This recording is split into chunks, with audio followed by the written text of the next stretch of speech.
AIG Chief Ed Liddy is going to testify before the House Capital Markets Subcommittee this morning.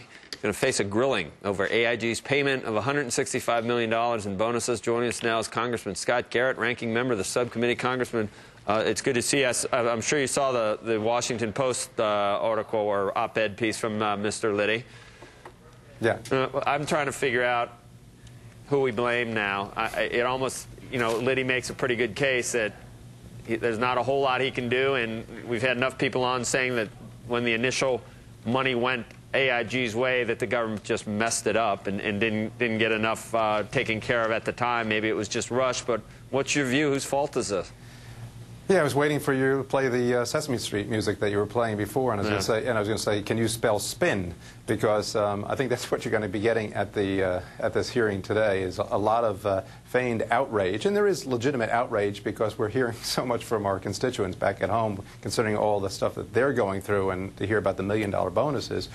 But it goes to the point of where was the outrage, a few months back when this was all being rushed through by the Fed and by Treasury.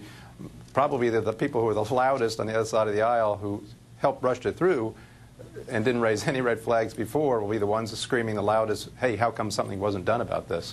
And just on the other point, I think your last guest really hit it, on the nail on the head on what should have been done before and what the prospects of doing anything going forward. So it would have been possible to go to these people and say, listen, this is not going to fly, obviously. It's not going to pass the court of public opinion, and negotiate and try to change these contracts that were entered into before all this hit the fan, right?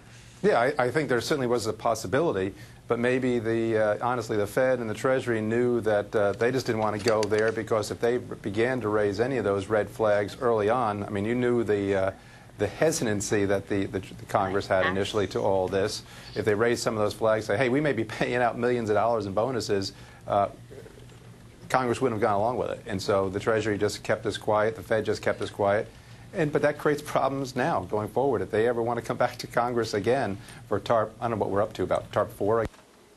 Uh-oh. Looks like we lost the Congressman. We'll try and get him back. I wanted to ask him whether he really thinks that, I mean, is Liddy in for just a whooping today, do you see? The guy, I mean, he came in September, right? Yeah. Didn't have to take the job. Nope. He's working for a buck. Right. But at the same time, on any of these congressional hearings, it gives everybody their 2 minutes to ask questions, and there aren't going to be a lot of people who probably want to use those 2 minutes. So you think...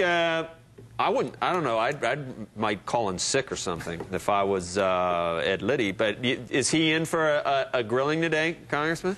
He will be. I mean, hopefully a number of us will remind the rest of the committee that, he wasn't the guy here around. He sort of parachuted in on this thing, and so you can't lay blame for all this before. But he'll be on grilling, and a lot of the people realize they're on TV, and they don't want their constituents back at home, that they're getting their pound of flesh out of this panel today. So you'll hear it over and over and over again. So he'll be taking a grilling. But I appreciate the fact that he's coming. Bottom line, though, is I think there's a lot of other bigger issues. Maybe they're in-the-weed issues that really should be looked at this. This is not a sub-issue, but there are other things that we need to be looking at AIG, what the OTS did and what the oversight of the Fed was. And hopefully we'll get into some of those deeper questions besides all the this $100+ million that we're talking about here. Yeah, that nice conduit to the foreign banks and to some of our investment banks. The money just like goose through a, what is it, through a goose? It just went right through AIG, right to these people, didn't it, Scott? I mean, it didn't touch go. It didn't go to jail. It didn't do anything. And it probably wound up in the bonuses of some of those and some of those people. That's a good point. Yeah, I didn't think about the bonuses of those guys. But, yeah, and these are the questions that, we had some of the panel earlier with the heads of some of these large banks. As you may recall, they got a huge grilling on the issue of why aren't they lending. But some of us raised questions to them saying, hey, how much of you guys were involved as counterparties to AIG? And if you go back to those transcripts, a lot of them said, oh, no, we're not involved in that. We weren't counterparties there. We didn't benefit from any of this. Hey, lo and behold, guess what? Finally, when the information comes out, they were counterparties to them, and the money did come out to them. So I think Did they flat out lie? Sorry? Did they lie? Well, it's, misinterpretation of the question, they'll say, or something of that sort. Or maybe the money is fungible, too, right? So they can say, did we get money from the taxpayers on this thing? No, because AIG had other dollars that would have been coming back as them as a counterparty. So right. Is it tax dollars that got them or just other AIG dollars? But those are the bigger questions. The OTS oversight of the AIG and how do we get in this situation in the first place, and the fact that Barney's pushing through a huge reform initiative, and so is President Obama, and we don't even know how we got here. Those questions of AIG should really be coming out as well, and also the regulators. But I think you're right on the first question that the stuff that's really outrageous is what's making the news. All right, Congressman, thanks. We'll be watching. Thanks. Good theater at the least. You got it right. Yeah. When we come back this morning, Darden Restaurant CEO Clarence Otis, we're going to get his take on lobster, pasta, the state of the U.S. consumer, his rising stock price. He might have even answered Joe's pleas for this new Mexican chain when we continue on this Wednesday.